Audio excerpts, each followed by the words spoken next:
Boa noite, pessoal. Tudo bem? Estamos aí iniciando mais uma live. Vamos esperar uma turma entrar, primeiramente. O nosso convidado da noite também, pastor Silas Daniel. Pessoal, desculpe um pouquinho pelo atraso, mas aproveite esse momento enquanto o Silas chega para a gente convidar amigos aí, pessoal no WhatsApp. Mande esse link aqui para que a gente tenha esse bate-papo, tá bom? Então, deixa eu ver aqui. Deixa eu só esperar o Silas entrar. A paz do Senhor, Salatiel. Boa noite, Fabiane. Vamos convidando e compartilhando, pessoal, que vai ser um bate-papo muito legal aqui sobre hermenêutica pentecostal. O Silas Daniel está lançando um livro a respeito também desse assunto. Como vocês sabem, eu já tenho um livro pela CPAD sobre o assunto. Estou lançando outro agora pela Thomas Nelson também, nessa temática. Então a gente tem aí muita coisa a conversar. Ó, o Silas já chegou. Vamos colocar aqui.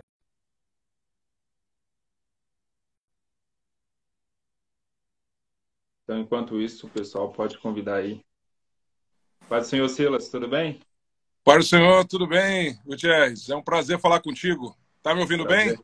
Estou ouvindo bem. A imagem está boa. A imagem só está um pouquinho escura, mas dá para ver aí. Aqui não está muito legal, não. Mas, enfim. Pelo menos dá para ouvir e me ver razoavelmente, né? Dá sim.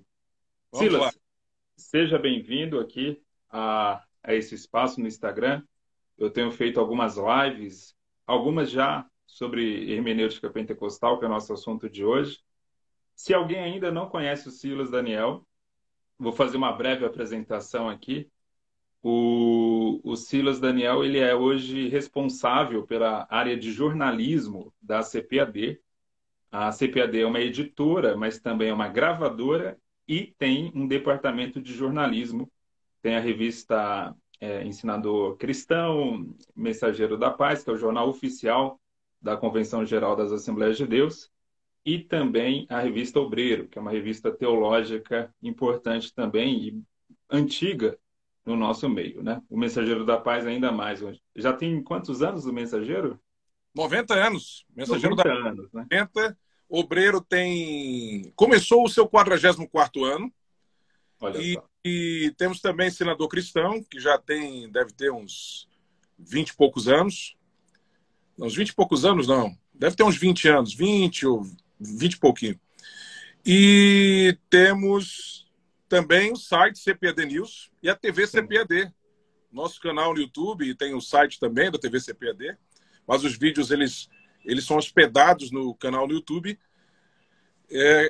que é já uma iniciativa recente, né? Está há 2 anos aí no ar e já temos cerca de 150 mil inscritos lá no canal e produzindo conteúdo toda semana. Enfim, esse é o nosso trabalho, a nossa atividade lá na CPAD. E, além disso, o Silas é escritor. Tem vários livros já publicados pela CPAD. O último deles, ou o mais recente, não o último, né, Silas? O mais recente é o Batismo no Espírito Santo e as Línguas como Sua Evidência, né? O subtítulo é Imersão Plena no Profetismo da Nova Aliança.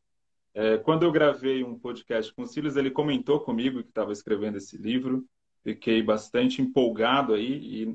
E assim que chegou na CPAD aqui em São Paulo, eu acho que no dia seguinte eu já peguei. Eu estava com muita vontade de ler e foi uma leitura bem agradável, realmente um bom livro, muito bem pesquisado. E o Silas traz aí também uma colaboração a mais nesse debate sobre hermenêutica pentecostal. Mas eu queria começar. Sim. Já conseguiu ler todo?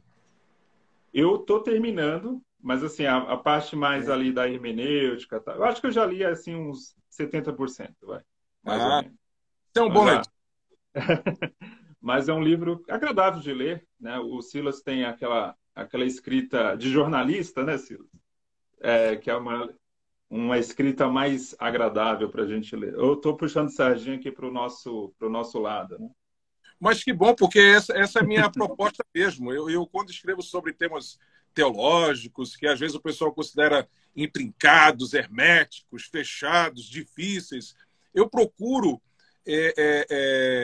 vamos dizer assim, traduzir, né, aquelas informações para o leitor numa linguagem acessível, porque eu acho que a comunicação nada mais é do que isso. Se você não consegue comunicar, passar aquela informação direito, você, na verdade, quer apenas atingir um grupo fechado, um Sim, elite. Né? Quando a minha proposta ao escrever sobre esses temas teológicos é justamente atingir aquele leitor comum, médio, né? E não apenas as elites intelectuais, vamos dizer assim, os acadêmicos em teologia. É um tipo de literatura que tanto um quanto o outro, eu espero, né, pode vão, aproveitar. vão gostar de ler.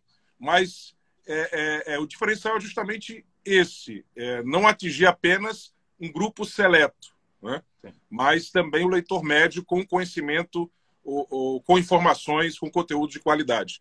Eu procuro isso. Não sei se eu tenho conseguido sempre, né, mas eu procuro fazer isso. É a minha proposta quando eu escrevo. É até bom mencionar que talvez o livro que você até teve maior repercussão foi o mais recente, sobre o arminianismo, né? Um livro muito bom também. Recomendo para quem. Eu sempre recomendo esse livro para quem quer começar a estudar arminianismo, porque o Silas faz, numa primeira parte, uma abordagem histórica, depois uma abordagem teológica e, no final, uma abordagem exegética também sobre o texto chaves do arminianismo e calvinismo, né? E é um texto também muito bom que eu recomendo.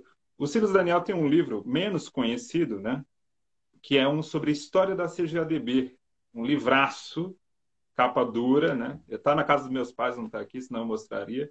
Mas é um livro muito importante também, que resgatou algumas figuras históricas que andavam meio esquecidas, né? Informações Na inéditas história na época assembleana. eu trouxe.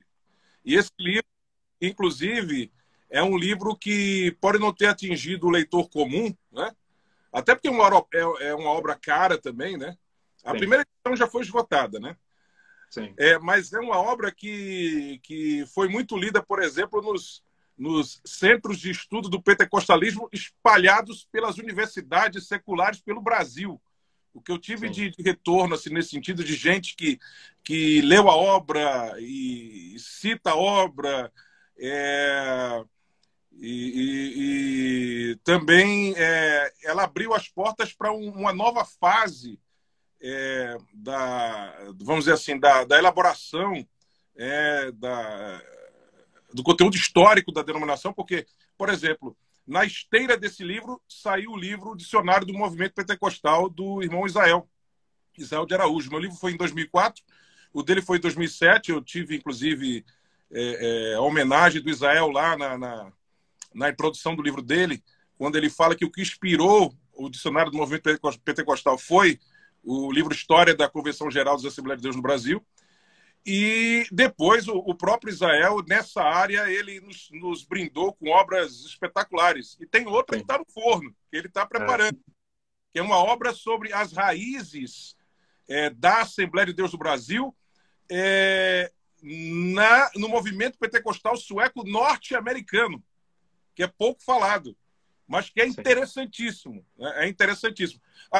Só para fechar esse ponto desse livro, História da Convenção Geral, ano que vem, se Deus assim permitir, vai sair a segunda edição dele, num formato mais popular, porque é aquele formato capa dura, aquele papel mais sofisticado, né, fazia com que a obra ficasse muito cara, né? Agora vai ser num formato mais popular e uma versão ampliada, porque aconteceu muita coisa de lá para cá, né? De 2004 Sim. para cá, quanta coisa aconteceu. Então vai ser uma versão revisada e ampliada, né? Deve Oh, sair ano que bacana. vem, talvez, a tempo para o conclave de abril, a convenção geral que vai ocorrer lá em Cuiabá, se Deus assim permitir, né? Sim. Ó, boa notícia. Não estava sabendo. Acho que você não tinha divulgado ainda. Não, Então, não. exclusividade aí para gente. Muito bom, Silas. Eu até menciono essa obra porque foi um trabalho realmente. Até a sua obra, em 2004, basicamente o que a gente tinha de fonte histórica era o livro do Emílio Conde, que é um livro muito bom, mas é um livro da década de 50, né? Então, assim, conta só parte da história assembleiana, e você traz ali elementos novos da história, especialmente destacando figuras como a Frida, como Samuel Nistron, Paulo Leivas Macalão, né? Tínhamos também o Diário do Pioneiro, né? Que foi Sim, uma compilação que o Iva Wingre fez das anotações de seu pai. E tínhamos também Enviado por Deus, do Daniel Berg. também pelo filho do Daniel Berg, acho que foi o David Berg, não me lembro agora qual dos filhos dele foi que preparou, mas que também traz informações. Mas tirando essas duas obras e o História das Assembleias de Deus, escrito pelo Emílio Conde, a pedido da Convenção Geral, por ocasião do cinquentenário, Jubileu de Ouro das Assembleias de Deus do Brasil, foi em 61. E a obra foi lançada, acho que de 59 ou 60, a pedido da Convenção, justamente tendo em vista o jubileu em 61. Então, essas três obras eram as obras que nós tínhamos, né? Depois foi publicado, nos anos 80, um outro livro, História da Convenção, a História da Assembleia de Deus do Brasil, uma versão Do Joani, né? Joani de Oliveira. Saiu também uma obra menor, mas ilustrada, muito bonita, do Joani de Oliveira. E, finalmente, nós tivemos também nos anos 80, o Joani de Oliveira já foi nos anos 90, né? Que tinha em português, uma versão mais poucas páginas, uma coisa mais sintética e muito bem ilustrada, tinha em inglês e português, por ocasião do Congresso Mundial das Assembleias de Deus, o segundo, né, que ocorreu em 97 em São Paulo. Vocês devem se lembrar, na época o encerramento foi no Campo de Marte, cerca de 1 milhão de pessoas ali, e aí a obra de Joani foi lançada para também as pessoas de várias partes do mundo que estavam ali conhecer essa história da Assembleia de Deus no Brasil. E antes disso, nos anos 80, tivemos também Despertamento Apostólico no Brasil, que foi o Iva Wingren traduzindo alguns artigos dos missionários publicados nos periódicos pentecostais lá na Suécia sobre a obra no Brasil. Uma compilação ali de alguns poucos artigos ali, dá 100 e poucas páginas. Tudo isso é que nós tínhamos até então. Mas o importante da Convenção Geral é porque muitas das decisões que moldaram a Assembleia de Deus do Brasil, para ela ter a cara que ela tem e, consequentemente, influenciar o movimento pentecostal em nossa nação de forma geral, aconteceram ali, na Convenção Geral. Então, estudar a Convenção Geral é importante porque você vai compreender muito por que a Assembleia de Deus é o que é, porque ela tem essa face, essas características, essas peculiaridades em relação, inclusive, às suas congêneres em outros países, né? Então, a obra é importante, esse tipo de investigação, de estudo é importante por causa disso. Mas esse parênteses está longo, né? Vamos fechar aqui e vamos seguir o leito do rio. Assim, você fala particularidades da Assembleia, pouca gente sabe. Tem pessoas que acham que todo lugar, a Assembleia de Deus é episcopal, né? Uhum. Na verdade, o Brasil é uma exceção, né? Basicamente, todas as assembleias na América Latina, nos Estados Unidos, tem um modelo mais congregacional. Você explica isso, a origem disso lá na sua obra, né? E outras questões mais, a resistência ao ensino teológico, que houve também ali no começo, aquela influência mais pietista dos suecos, né? Mas Isso. aqui, voltando um pouquinho à sua obra, Silas, eu já conheço o Silas há um tempo, né? A gente teve o primeiro encontro em 2011, mas virtualmente desde 2007. E o Silas Isso. Daniel, um dos assuntos que ele vem trabalhando na sua trajetória é pentecostalismo, especialmente pelo Mensageiro da Paz, né? Alguns Uhum. artigos, ali como editor e como editor-chefe do jornal, já li vários textos do Silas sobre pentecostalismo. E sempre muito bom, Silas. Nesse livro, eu fiquei feliz que você abordou a questão do profetismo, né, o conceito de profetismo. Você aborda o profetismo da Nova Aliança, mas que tem base na Antiga Aliança. Eu fiz uma pregação em 2018 lá na Assembleia de Deus de João Pessoa. Foi até uma pregação que repercutiu bem na Assembleia de Deus Sede, que eu falava justamente de Números 11, Uhum. quando se usa o verbo profetizar, mas que o profetizar ali, muitos estudiosos, especialistas no hebraico, entendem ali que o profetizar é falar em línguas. Não é Isso. necessariamente uma profecia, até porque o verbo dá o sentido de que eles agiram como profetas, né? Eu fiquei feliz que eu já estou abordando isso em um futuro livro que eu estou escrevendo, mas que você abordou isso aqui também no seu livro, né? E fez uma abordagem ampla sobre esse assunto. Vai Eu sei, lembrar, Silas? Inclusive, eu faço Sim. questão de citar dezenas de autores, né? Porque quando a gente vai falar de algo novo, Gutierrez, às vezes as pessoas pensam que a gente está querendo inventar a roda, né? Isso. Aí eu cito logo dezenas de autores, eu cito teólogos judeus, teólogos pentecostais, não pentecostais, cito gente do século XIX, início do século XX e durante o século XX, mais proximamente também, falando sobre isso, justamente para dizer o seguinte, olha, eu não estou trazendo nada que é invenção da roda, apenas eu estou trazendo ao lume algo que, infelizmente, não era abordado. Pelo menos no mercado editorial evangélico brasileiro, não existia nada abordando esse assunto. Mas eu quero dizer que essa discussão existe há muito tempo. Né? Muito tempo. E fecho a questão. No capítulo, você deve ter percebido, eu digo o seguinte, olha, não sabemos exatamente se foi línguas, mas uma coisa é certa, foi algo muito semelhante. É Sim. por isso que, inclusive, o título do capítulo é a glossolalia prefigurada no Antigo Testamento. Porque aquelas experiências ali, claramente, elas não têm nada a ver com aquela profecia como a gente comumente entende profecia. Ali é uma locução impulsionada pelo Espírito mais semelhante ao fenômeno glossolálico. Né? Nevoar, quando aparece naquelas passagens, tem justamente o seu sentido primitivo ali, que é de esguichar palavras, de borbulhar palavras de uma forma quase que incontrolável, impulsionado por alguma coisa, no caso, impulsionado pelo Espírito. Né? Por exemplo, só vou citar um dos casos ali, além de Números 11, você já mencionou, aquele episódio lá de 1 Samuel, capítulo 19. Saul fica lá profetizando a noite toda, a madrugada, até o dia seguinte lá, fica até meio maluco lá, tira as roupas lá. Quer dizer, como é que ele ficou profetizando, falando a noite inteira, hein? Que profecia, hein? Que ele ficou a noite inteira falando. E outra coisa, quando essas profecias tinham conteúdo para as pessoas, normalmente o texto bíblico diz o conteúdo da profecia. Né? Sim. Normalmente isso. Mas, naqueles casos ali de Números 11, de 1 Samuel capítulo 10, 1 Samuel capítulo 18, não tem isso. Capítulo 19, não tem isso. E outra coisa, esse termo vai aparecer também em 1 Reis capítulo 18, para se referir à glossolalia pagã dos profetas de Baal, naquela disputa de Elias com eles ali no monte. E detalhe, historiadores mostram que a glossolalia existia entre os profetas pagãos de Baal.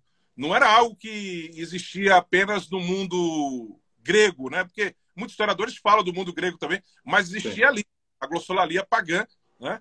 E claramente a ideia ali no original é isso, né? É que eles estavam falando como loucos, né? Tipo, a glossolalia pagã era a descrição que se encaixa perfeitamente com a glossolalia pagã que existia lá, sendo que ali o termo é usado para se referir a algo que não tinha nada a ver com ação divina, né? Era uma coisa lá da religiosidade lá pagando dos seguidores de Baal, dos profetas de Baal. Mas, enfim, isso é um fato. E, olha, os rabinos já dizem isso há muito tempo, né? Teólogos judeus afirmam isso há muito tempo. Inclusive, eu cito, dos que eu cito dois que são os dos mais respeitados do século XX, do judaísmo. Né? São um dos mais respeitados. Alguns os consideram os dois maiores do século XX. Né? Eu estou até aqui em mãos com o Von Had, né, que é um autor que trabalha isso, é um dos maiores especialistas em Antigo Testamento. É uma obra, se não me engano, da década de 40, já trabalhava isso, né? Então, a gente aqui, quando fala isso, quando eu falei na pregação, quando você fala no livro, a gente não está trazendo nenhuma novidade, é uma possibilidade que vem do hebraico. Até porque, Silas, o texto de Samuel 10, 1 Samuel 10, diz o texto, e ali está muito claro no hebraico, que eles observaram Saul, e ao observar Saul falaram, né? Está Saul entre os filhos dos profetas? Então, houve até mesmo uma manifestação física de Saul, né? Não era só uma fala. Então, envolvia também algum tipo de dança, algum tipo de manifestação corporal, né? Em 1 Samuel capítulo 19, e até mesmo no caso da glossolalia pagã de 1 Reis capítulo 18, uma manifestação física também, né? E às vezes até com componente da dança. Os teólogos judeus chamam os rabinos de fala estática, ou profecia estática, né? Eles diferenciam a profecia estática daquela profecia mais, vamos dizer assim, que se tornou mais comum posteriormente. Né? Eles diziam que essa profecia estática fazia parte de uma época inicial ali do profeta, Primitiva. e depois foi desaparecendo, dando lugar àquela profecia mais comum, né? Não que os profetas canônicos não tivessem também algumas experiências que nós definiríamos hoje como estáticas, né? Aquelas visões, aquelas coisas todas ali, mas assim, essas incidências claras de algo semelhante à glossolalia ali no profetismo veterotestamentário aparecem mais naquela fase inicial, né? Nessa fase inicial, nesses textos que nós estamos citando aqui. E uma coisa importantíssima, você citou aí os estudiosos do Antigo Testamento, né? Especialistas no Antigo Testamento. Justamente são esses os que mais falam sobre isso, porque são pessoas especialistas nessa área. São teólogos judeus e teólogos que são especialistas em Antigo Testamento, cultura hebraica, né? Literatura hebraica, são os que mais falam sobre isso. Eles até fazem uma divisão no profetismo de Israel entre o primeiro profetismo, que eles chamam de nebiísmo, e esse segundo profetismo, que é o profetismo ético, né? Essa divisão é didática, é importante, mas, como você mencionou, mesmo os tidos profetas éticos, como Isaías, foram sujeitos com várias visões, né? Várias experiências carismáticas, né? Então, bem importantes. Outro assunto que aborda no livro é a questão da tríplice bênção na questão aí do nosso relacionamento com Deus, né? Que é o sacerdócio universal de todos os crentes, o profetismo de todos os crentes e a realeza de todos os crentes, né? Então, você fecha nesse círculo ali. É logo no início do livro que você trabalha esse assunto. É bem interessante esse insight, né? Porque isso fecha, você vê que você acaba usando uma estrutura geral que vai fechar uma lógica em toda a Bíblia, né? Eu acho que vale a pena você comentar sobre isso. E esse é o primeiro diferencial do livro, porque para falar sobre esse assunto, como todo mundo fala, né, eu não estaria fazendo uma contribuição. E a minha contribuição, eu senti vontade de fazer justamente porque, no meu estudo particular sobre esse assunto, já há alguns anos, né, eu entendi que a melhor forma de a gente entender essa bênção chamada batismo com o Espírito Santo é entender a tríplice bênção antes de tudo. Quando você percebe a tríplice bênção, né, e você percebe que essas três bênçãos aí do sacerdócio de todos os santos, do profetismo de todos os santos, da realeza de todos os santos, são coisas distintas, embora elas se tangenciem, né? E quando você entende o significado de cada uma e que isso, essa tríplice bênção, está em vigor na nova aliança, então, consequentemente, cessacionismo não faz o menor sentido, né? E o próprio batismo com o Espírito Santo, né, ele passa a ser melhor compreendido, porque se você prestar atenção, você percebe que ele nada mais é do que uma imersão plena no profetismo da nova aliança. Veja, uma pessoa pode não ser batizada com o Espírito Santo, mas pode experimentar graus desse profetismo. Por exemplo, às vezes eu encontro as pessoas dizendo assim, perguntando, será que só pode manifestar um dom espiritual que é batizado com o Espírito Santo? Não tem, aliás, nenhum texto da Bíblia que diz isso, né? Sim. Inclusive, nós temos na Bíblia provas de que isso é possível, né? Porque Jesus, certa vez, enviou seus discípulos de 2 em 2, né? E disse para eles, eis que eu vos dou o poder, ele, Jesus, que é o batizador com o Espírito Santo, que é o grande profeta que haveria de vir, aquele que recebeu a promessa do Pai, e como diz lá o Stromstedt, né? A transferência profética, né? Que não existe, não é um jogo de soma zero, né? Não é um jogo de soma zero, uma transferência no sentido de ele recebeu e ele invoca essa bênção que ele recebeu sobre a vida daquela pessoa também. Aí que acontece com Moisés e os 70. Acontece a mesma coisa. Exatamente. Faz esse paralelo. Ele, que é aquele que subiu e quando subiu deu uns aos homens, ele que é o batizador, ele que faz com que o seu povo mergulhe esse profetismo, dá acesso a esse profetismo, né? E tem a possibilidade de mergulhar nele. Ele disse aqueles 70 que ele enviou, né? E curiosamente 70, né? Pouco 70 lá de Números capítulo 11. Ele diz, eis que eu vos dou poder para que expelir demônios, curar enfermos, e eles se pregaram com a autoridade do Rei de Deus, expulsaram o demônio, curaram enfermos, porque não eram batizados com o Espírito Santo. Como é que pode fulano é batizado com o Espírito Santo e prega com tanta autoridade? Eu já vi até ele orando certa vez, Jesus curando, expulsando demônios. Mas quem disse que só pode fazer isso quem é batizado com o Espírito Santo? Os discípulos não eram e fizeram isso. Mas mesmo assim, Jesus disse para eles depois o quê? Ficar em Jerusalém até que do alto sejais revestidos de poder. Ou seja, vocês já estão experimentando, já está à vossa disposição, essa bênção do profetismo. Independente de você ser batizado com o Espírito Santo, já está à sua disposição. Mas sendo que o batismo com o Espírito Santo, como o próprio nome diz, batismo, é um mergulho. Eu faço questão de colocar plena, porque se eu colocar assim, imersão na nova aliança, a pessoa pode pensar que eu estou falando simplesmente da pessoa ingressar na nova aliança. Aí eu fiz questão de colocar plena para dizer o seguinte, é um mergulho total na coisa. Sim. Ficar em Jerusalém até que do alto sejais revestidos de poder. E Jesus se referiu a isso, e João Batista se referiu a isso com batismo com o Espírito Santo. Ou no Espírito Santo, enfim. Ou seja, é um mergulho total no profetismo da nova aliança. Entendeu? E quis Deus que isso fosse sinalizado pelo fenômeno da glossolalia, né? Que, como nós dissemos aqui agora há pouco no início dessa live, não é estranho totalmente o Antigo Testamento. Aliás, muito ao contrário. Eu até começo o livro dizendo que todos os dons que aparecem no Novo Testamento provavelmente já existiam no Antigo Testamento, né? Até mesmo a glossolalia, provavelmente, como eu apresento nesse capítulo sobre a prefiguração da glossolalia no Antigo Testamento, né? Inclusive, alguns dons do Antigo Testamento, você compreende, do Novo Testamento, desculpe, da Nova Aliança, você compreende melhor alguns dons carismáticos apresentados, carismas apresentados nas epístolas paulinas, por exemplo, você entende melhor à luz de textos do Antigo Testamento. Sim. Quando a gente vai querer entender o que é palavra de sabedoria, palavra de conhecimento, a maioria dos nossos exemplos vem de onde? Do Antigo Testamento. Não é verdade? E até no livro eu falo também, e você hoje postou um texto maravilhoso sobre isso, sobre o Bezaleel e o outro lá, Alib, né?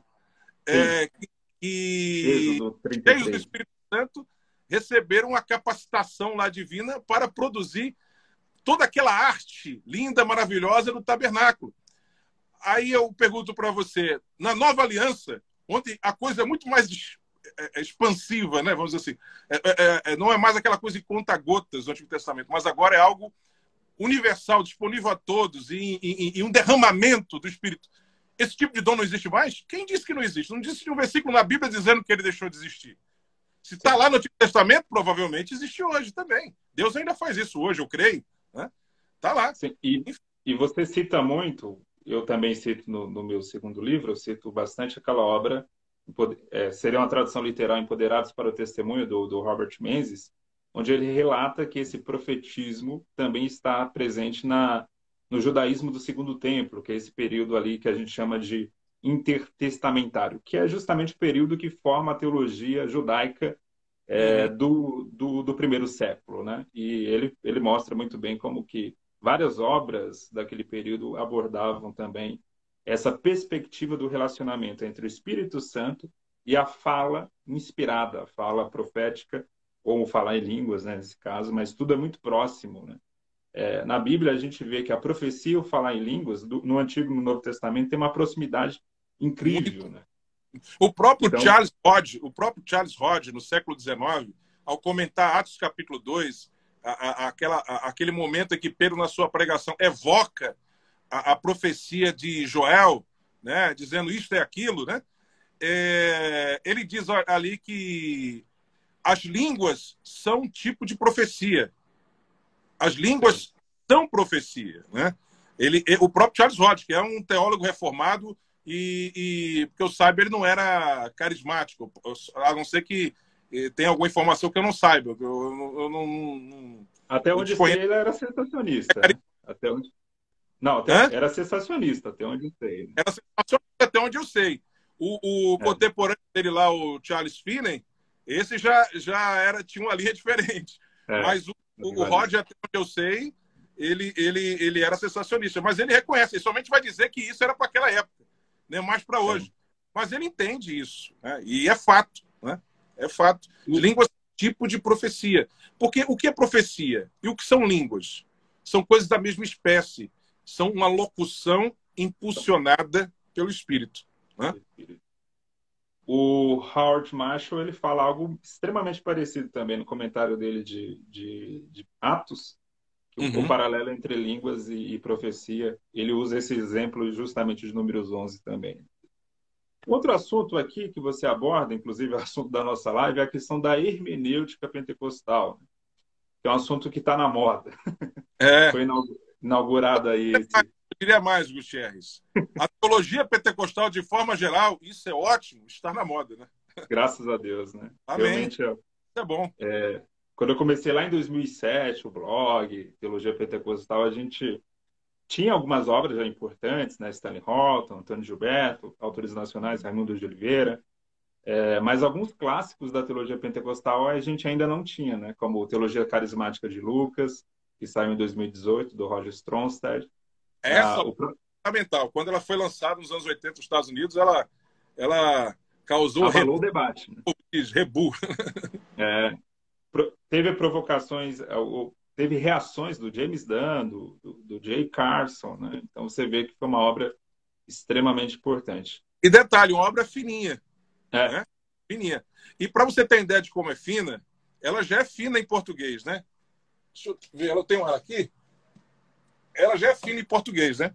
Olha como é que ela é fina. Ela tem em português, somando aqui as notas no final, 170 e poucas páginas. Né?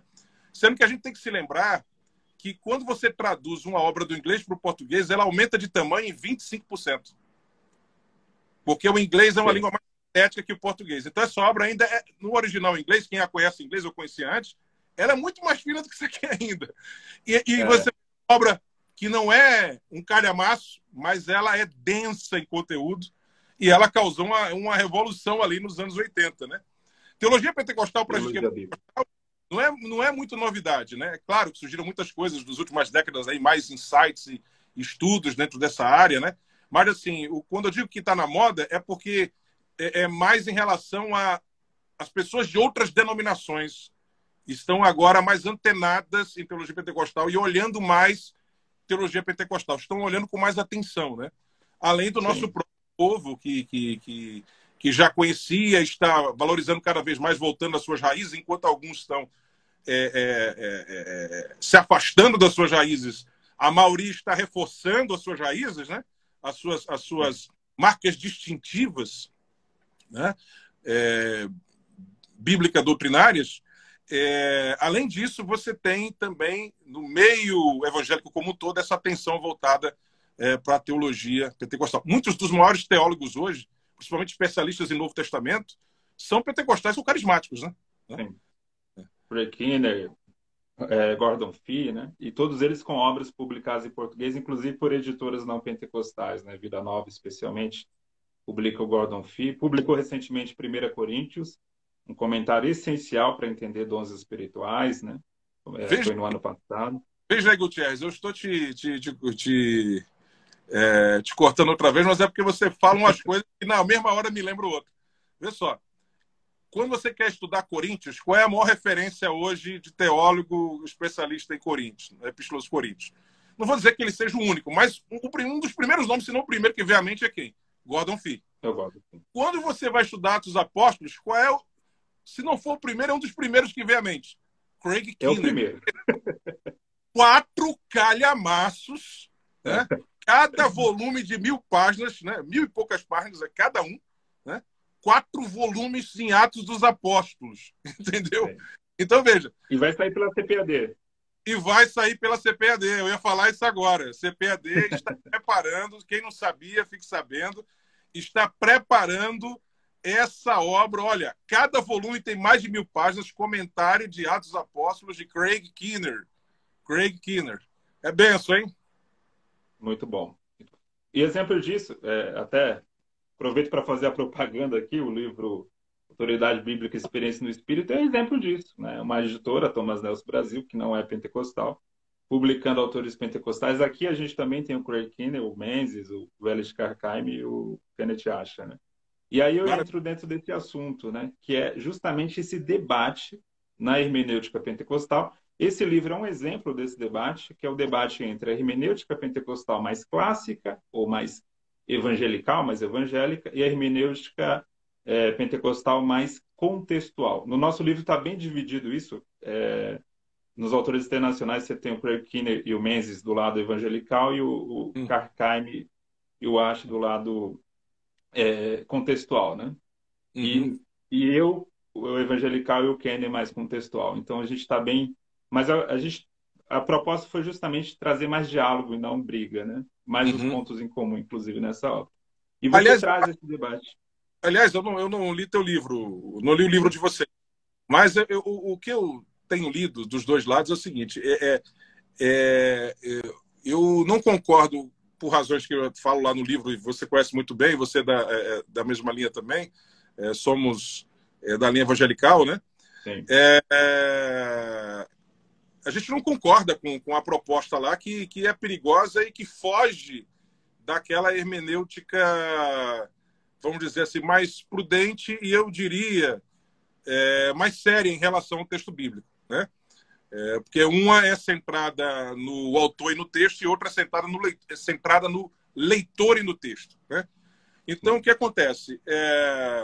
Mas isso não significa dizer que esses irmãos, que eles não são irmãos em Cristo, que às vezes a gente pensa assim, essas diferenças, até erros doutrinários, a gente pensa que essas pessoas necessariamente não são mais irmãos em Cristo, já começa a colocar todo mundo no inferno, diabolizar todo mundo, demonizar todo mundo, não é isso. Às vezes você tem determinadas coisas que realmente são muito mais graves. Não que isso não seja problemático. Isso é problemático, o tipo de hermenêutica proposta, porque pode levar a coisas, entendeu? É muito perigoso, porque pode levar a determinadas coisas muito perigosas, né? Mas os nossos irmãos, eu vejo mais como... Eu escrevi isso recentemente numa postagem no meu Facebook, né? Eu vejo mais como uma espécie de teologia ressentida, né? Teologia pentecostal ressentida com o protestantismo tradicional, sensacionista, que fica batendo pentecostalismo antipentecostal, né? Parece que nossos irmãos, que é chamado de Escola de Cleveland, né? Eles têm esse entendimento. E veja, interessante, da minha leitura de teologia pentecostal, eu comecei a perceber esses três grupos. Depois eu vi o Smith, o próprio James Smith, o próprio Archer e outros, né? Fazendo essa distinção que eu já percebia, chamando Escola de Springfield, né? Que é o Evangélicos com um Plus lá, o Escola de Cleveland, né?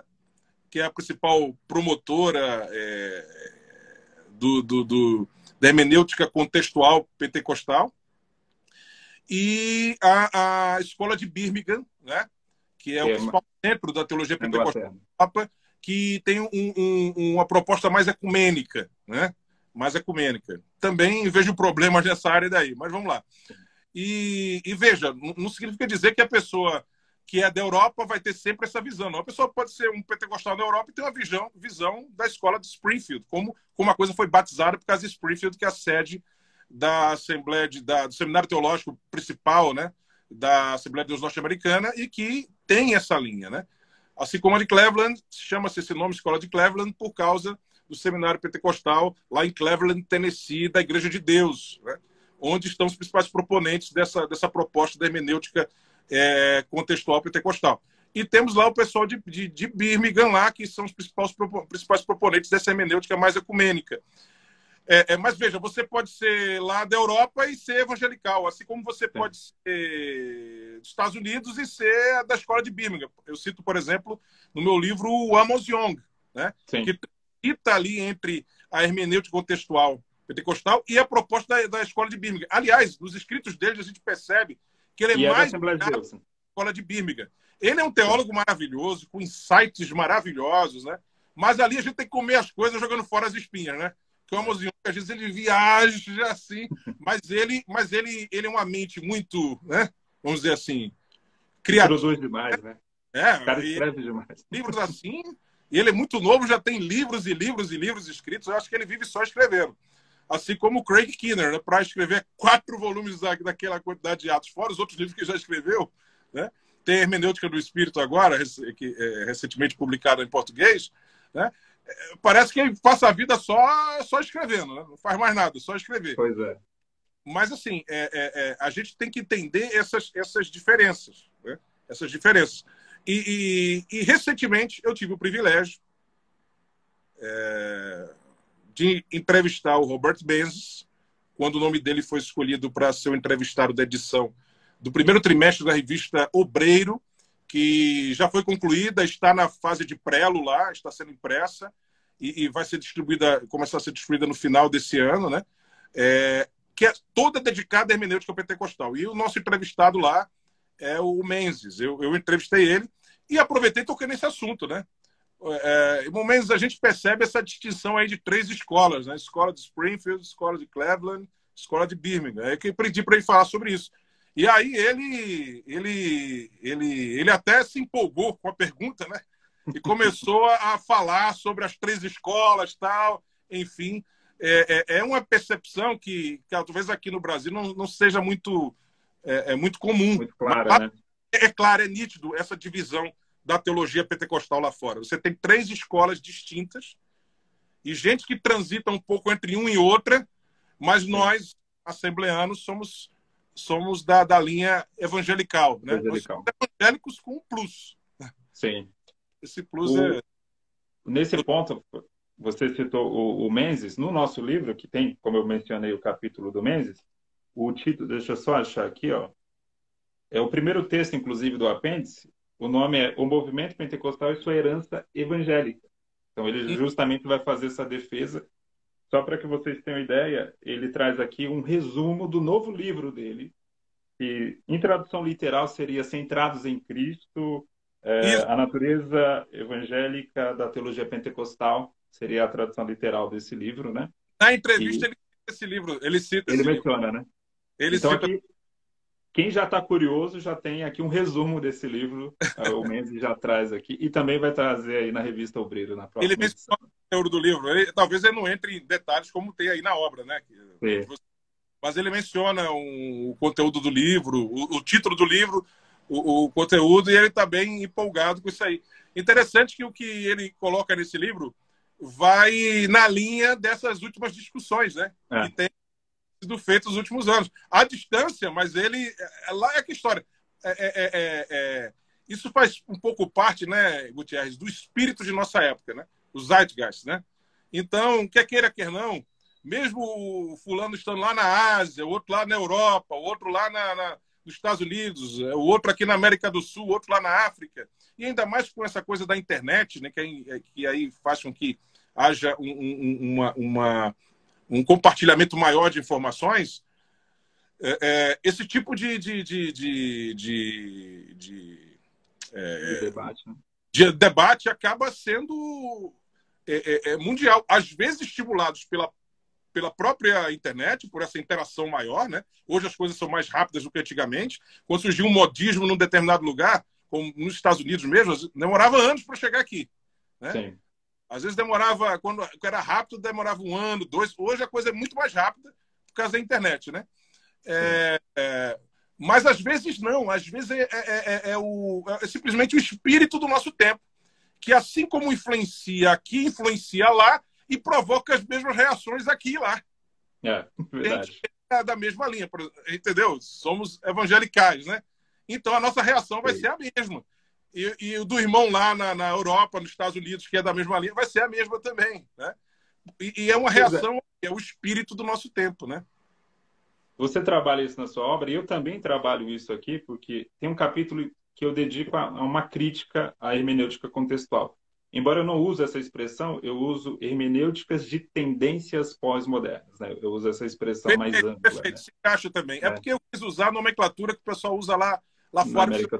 Olivério, naquele livro dele, que talvez seja o principal tratando das tendências da hermenêutica pentecostal hoje, e que inclusive é citada no meu livro, essa obra, né, do Olivério. Né? E na minha crítica que eu faço uma crítica ao Daniel Castelo, que você cita também. Uhum. Ele escreveu um livro sobre o pentecostalismo como uma tradição mística. Né? Porque, assim, qual que é a minha impressão no livro do Daniel Castelo? Que é um ótimo livro, tá? De maneira geral, é interessante. Sim. Só que a minha impressão é que há uma tentativa um tanto superficial de distanciar o pentecostalismo da tradição evangélica. Né? Perfeito. O que eu falo é que o pentecostalismo seria impossível sem a tradição evangélica. Você Perfeito.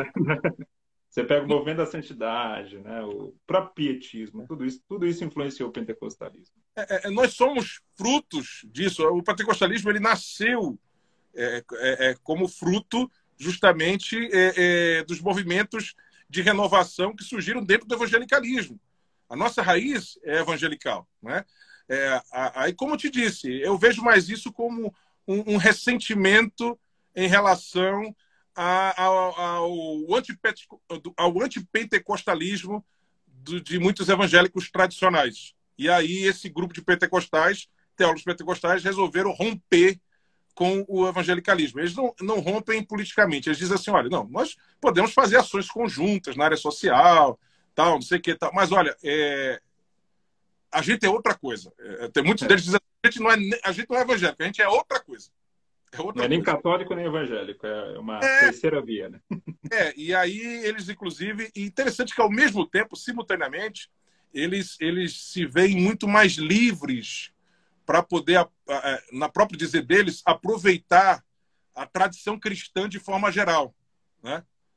Porque o evangelical, ele não é que ele não possa também ver alguma coisa interessante no desenvolvimento da doutrina cristã no passar do tempo, os debates surgiram em várias tradições do cristianismo e tal, mas sendo que nós somos muito mais, vamos dizer assim, atrelados ao livro, né? O protestantismo tem essa marca, que é a Bíblia, é a nossa única regra de fé e prática, aquela coisa toda. Então, por mais que a tradição seja muito interessante, essa tradição tal, mas, olha, o nosso eixo é esse aqui, né?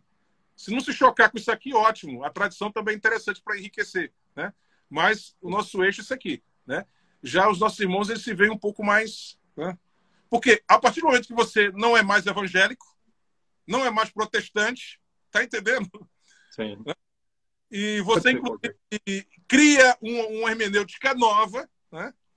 Que, na verdade, ela acaba sendo aquilo de que acusa, né? Os outros, porque ela diz que a hermenêutica evangélica é fruto do racionalismo, né? Moderno. Racionalismo moderno. Racionalismo moderno. E, por isso, ela não serve. Entre outras coisas, ela não serve por causa disso. Hermenêutica contextual, pentecostal, é fruto da hermenêutica pós-moderna, né? Além do que, essa acusação ela é falha em grande parte. Por quê? Porque a hermenêutica, o método histórico-gramatical, ele não é fruto do racionalismo. Não apenas no sentido de que é um resgate e maior enriquecimento da escola de Antioquia. Não apenas nesse sentido. Não precisa nem a gente ir lá para a antiguidade. Antes de tudo, por causa disso. Porque é um resgate da escola de Antioquia. Havia duas escolas. Resumindo aqui para os nossos irmãos que estão nos assistindo. Na antiguidade existia duas escolas de interpretação no cristianismo, nos primeiros séculos. Você tinha a escola de Antioquia e a escola de Alexandria. A de Alexandria defendia o método alegórico. A de Antioquia defendia o método histórico-gramatical. Não se usava esse nome, né? Porque esse nome foi sendo desenvolvido posteriormente, né? Nem no próprio século XVI, quando os reformadores resgataram isso, deram exatamente esse nome no início. Esse nome veio depois, né? Assim como a gente fala das 5 solas, mas elas não foram criadas no século XVI. Elas são um desenvolvimento posterior, né?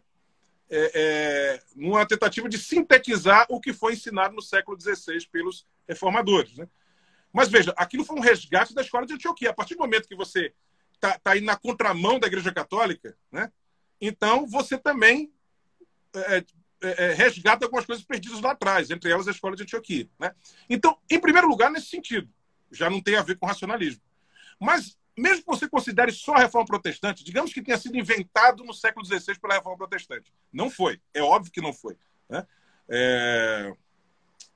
Até mesmo os teólogos rabinos lá atrás da Antiguidade já tinham um método, algo muito parecido com o método histórico-gramatical.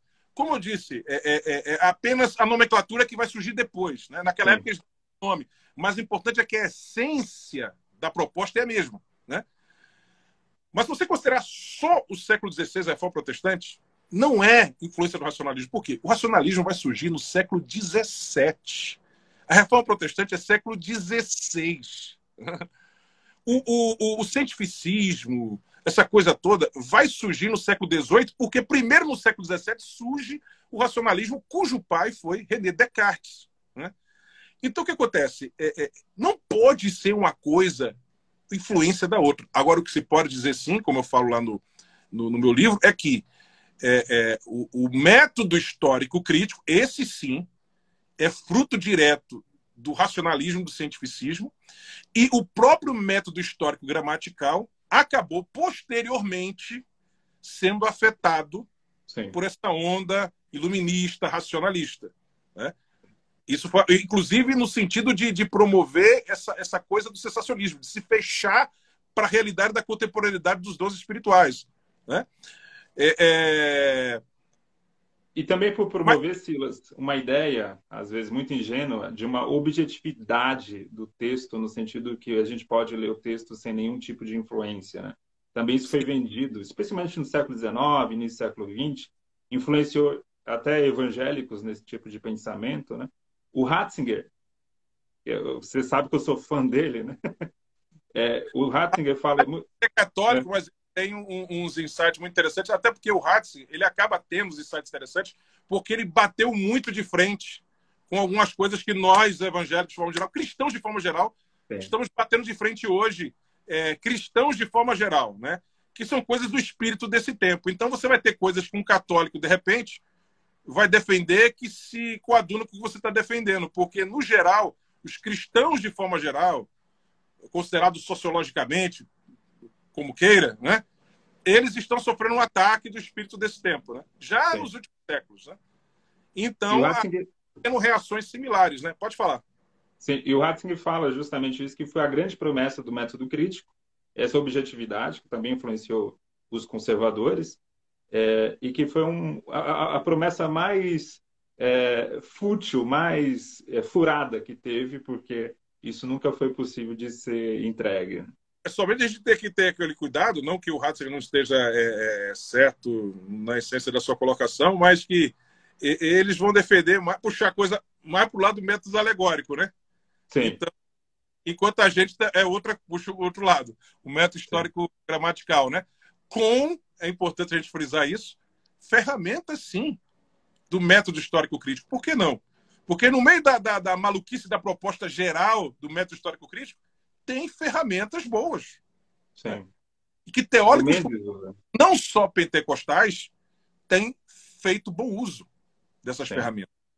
A crítica da redação, especialmente, né? A crítica mas mais a crítica da redação, ela foi muito usada pelo Menzies, pelo Stronstedt, e foi essencial para ampliar.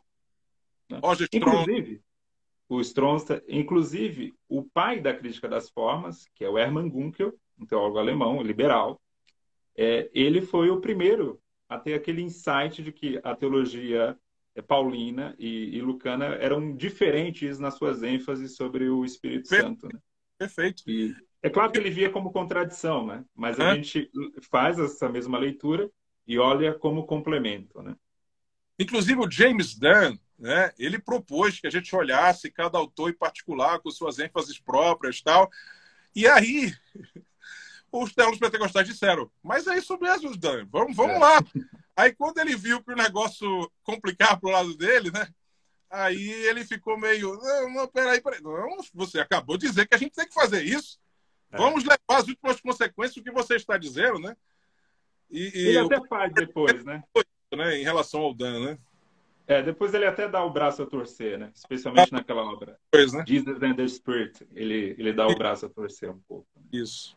É a obra mais pentecostal dele, né? Mas o James Dunn foi um cara fantástico. Foi recentemente, né? Um grande teólogo, né? Metodista. E o outro também que teve debates com os pentecostais, ou pelo menos os pentecostais interagiram com a teologia dele, rebatendo algumas de suas posições, foi o John Stott, também já falecido há algum tempo, o anglicano John Stott, né? Sim.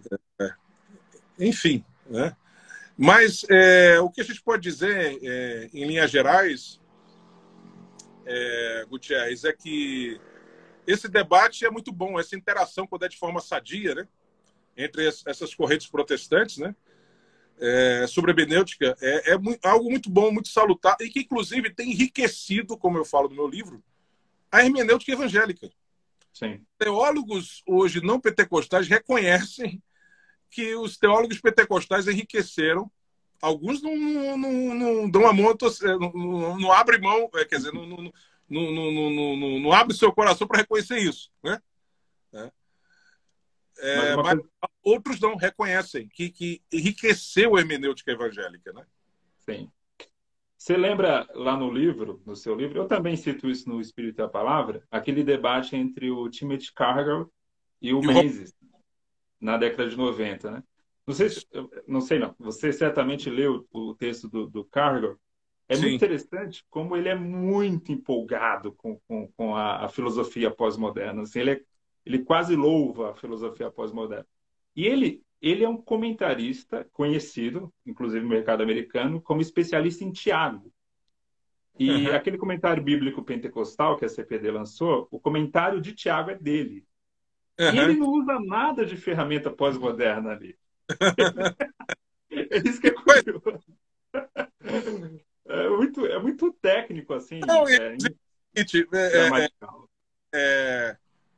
eles querem que a gente leia os textos deles, os livros deles, e entendamos o que eles realmente quiseram dizer, né?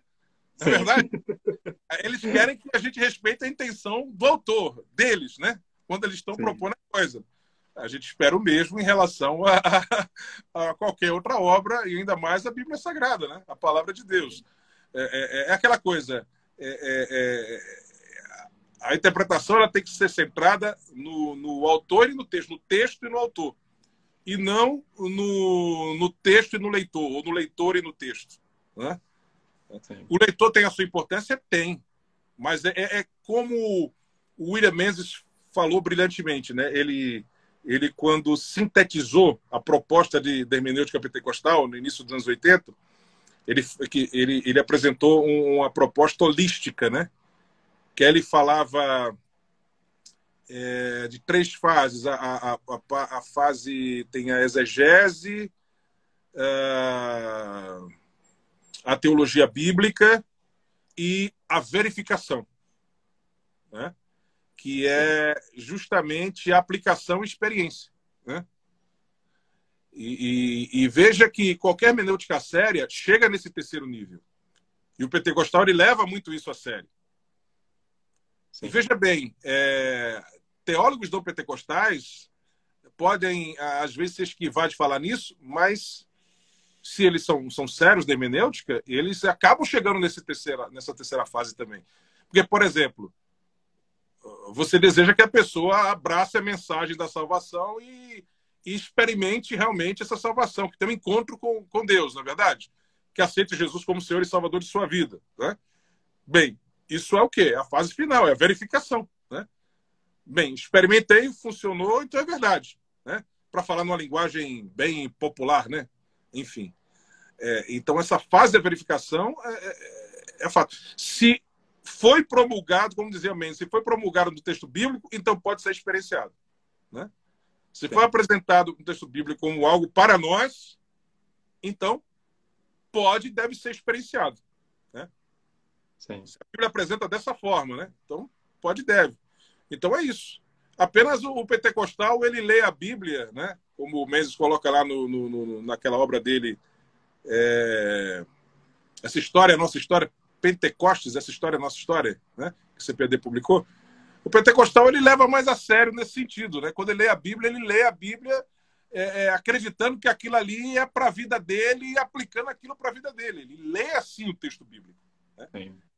Ele não lê o texto bíblico fazendo meramente abstração daquilo ali, analisando aquilo ali meramente teoricamente, com uma hipótese ou com uma coisa teórica. Não. Ele leva isso para a vida prática. Ele aplica aquilo ali para a sua vida. Ele crê naquilo que o texto bíblico está afirmando. Né? Ele aplica, inclusive, aquelas narrativas para a vida dele, narrativas que diz respeito ao quê? a realidade da nova aliança, né? Para a sua vida, né? E é também as lições que o Antigo Testamento nos dá em relação às narrativas veterotestamentárias, né? Porque mesmo as experiências veterotestamentárias, elas também nos trazem lições. Veja bem, o apóstolo Paulo, quando ele foi ensinar sobre a doutrina da justificação, ele foi se lembrar de uma história. Né? Sim. De Ele foi Abraão. a história de Abraão, não é verdade? Sim. Então, quem disse que Foi para a história... narrativa. Né? Ele foi, em cima de uma narrativa, ele começou a construir, né, a sua argumentação sobre a doutrina da justificação. Estou dizendo que Paulo inventou a doutrina da justificação, mas ele começou a construir sua argumentação a partir de uma narrativa, a narrativa de Abraão. Né? Justamente. Lá em Gênesis. Vamos caminhando aqui para o final. Você tem aí a sua esposa, sua filhinha. Já estamos a 1h10 aqui conversando, mas está muito bom o papo.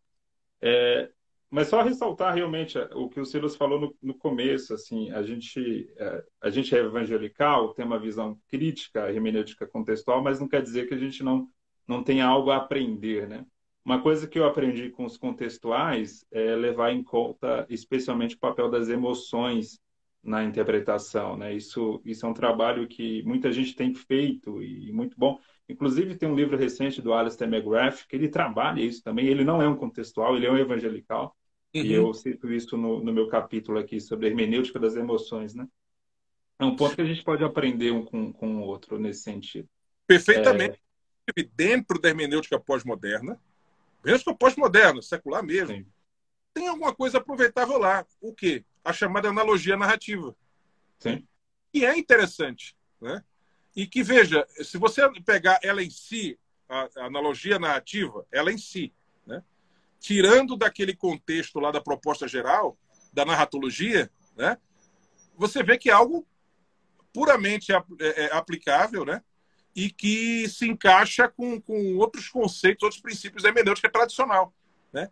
Então, veja, tudo é você comer o peixe jogando fora as espinhas, né? Sim. Então, tem insights muito legais lá desses autores, né? Agora, eu não concordo com a proposta geral do irmão Archer, do Kenneth Archer, desculpe, não concordo. Né? Do Cargill também não concordo. Mas eles têm coisas interessantes e que devem ser compreendidas. É claro que nem todo mundo tem essa maturidade de saber, né, aproveitar o que é de bom, né? Examinar tudo, retém o que é bom. Né? Geralmente as pessoas tendem a abraçar como um todo, tudo ou nada, né? O 880, né? O 880. E no meu livro eu tenho isso aqui, por exemplo.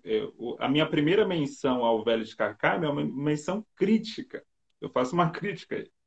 E depois a segunda e terceira menção que eu faço, uma menção mega positiva. Assim, é saber aproveitar. Não, isso aqui não dá.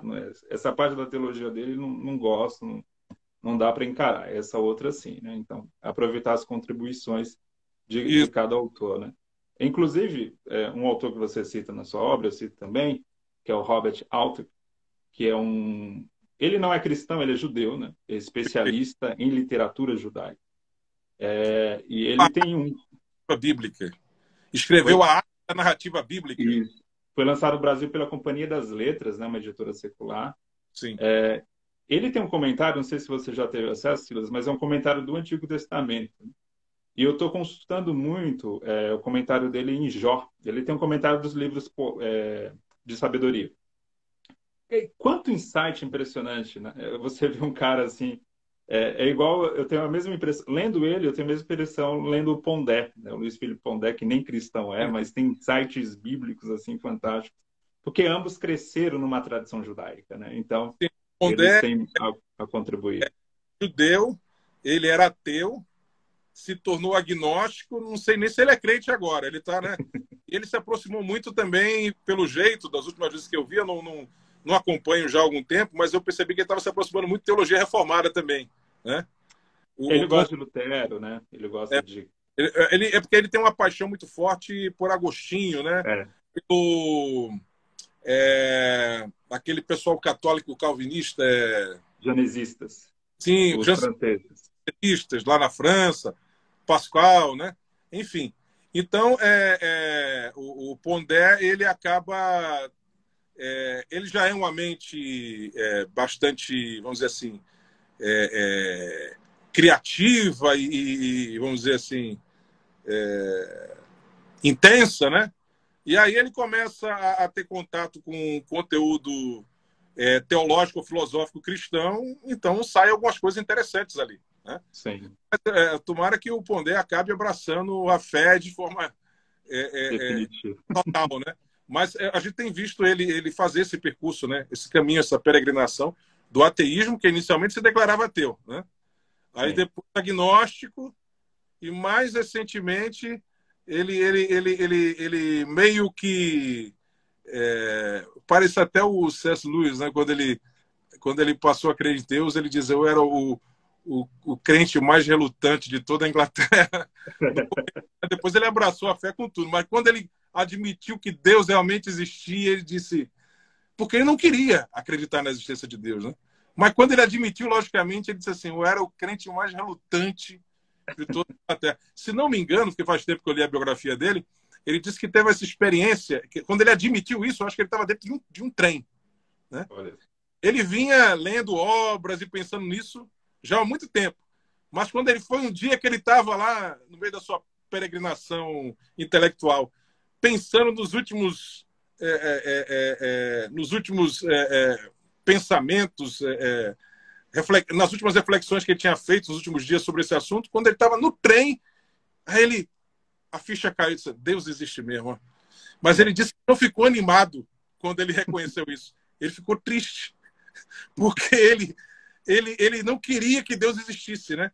E aí ele diz assim: eu era uma decepção, né? Foi mais desanimado de toda a Inglaterra, né? Mas depois ele passou a experimentar a alegria da vida cristã, né? Mas Silas, muito obrigado aí pelo seu tempo. Um abração para a sua família.